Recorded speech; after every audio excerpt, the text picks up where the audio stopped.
Je suis parti avec un coup. Les parties de festival. La Macronie, c'est dégueulasse. Résistance, liberté, résistance, Déjà, liberté, vivez comme ça.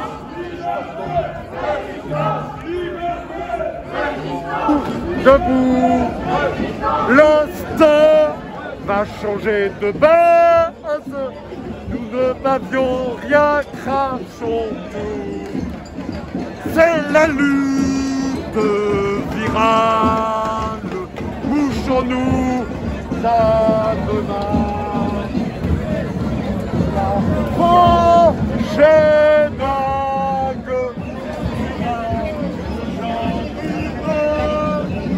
C'est la lutte virale.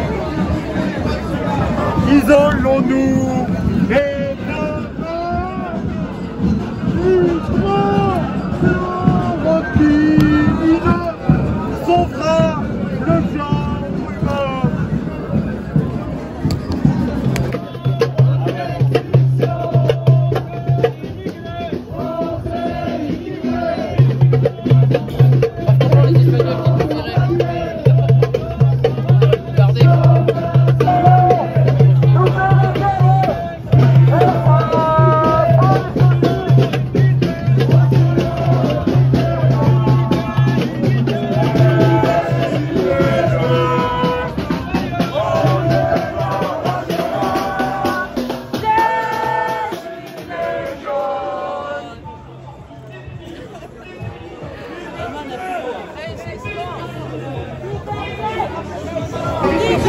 Public est engagée depuis des années.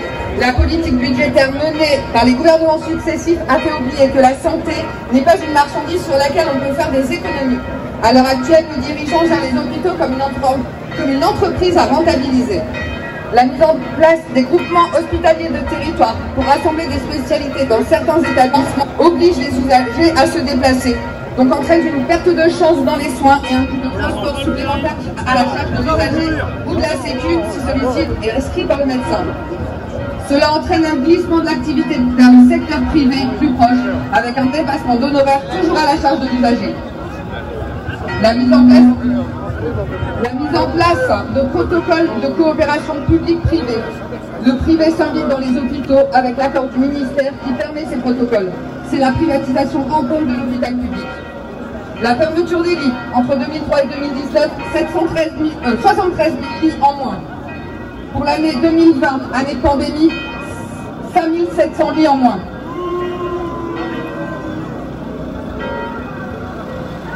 La réduction de durée des hospitalisations. Le patient doit rentrer très vite à la maison parce que son hospitalisation ne rapporte plus assez.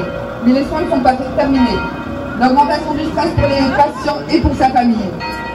L'augmentation de l'activité ambulatoire afin de rentabiliser la durée d'hospitalisation. Parce que plus de chambres, plus de patients par semaine dans les chambres égale plus d'argent pour l'hôpital. La polyvalence des soignants qui ne sont plus attribués à un service spécifique provoque la diminution des compétences et augmente le stress et l'insécurité au travail. La mise en place du forfait urgence. Il faut payer désormais 19,61 € si le patient n'est pas hospitalisé à la suite de sa prise en charge. Les directions sont appelées de consulter au benchmark pour rechercher les nouvelles innovations.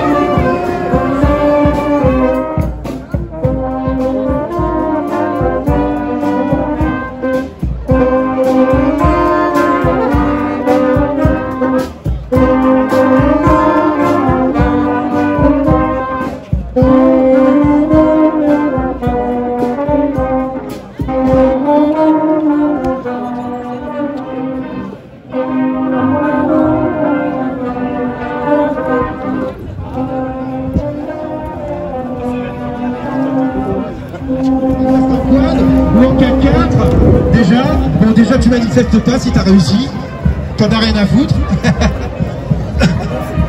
Beaucoup d'écolo quand même. Et vous achetez un costard et vous traversez la rue et vous allez bosser, bande de feignasses. Vous êtes des inutiles, vous êtes des parasites. Et on dit pas s'il te plaît. Quand on est riche, on dit pas s'il te plaît. Quand on est riche, voilà, on est bien, on est beau, on est jeune, on est dynamique. Et le doigt du capital, c'est pour toi. Voilà. Merci. Le doigt du capital, le doigt du capital. Voilà. Vous êtes des losers. Et vous allez perdre de toute façon, regardez comment il s'habille. N'hésitez pas à t'acheter un costard. Coupe-toi les cheveux. Si tu veux un vrai métier.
Bonjour Christophe. Bonjour Jean-Marie. On se connaît depuis le début des Gilets jaunes. Ouais. Et je voulais un petit peu que tu expliques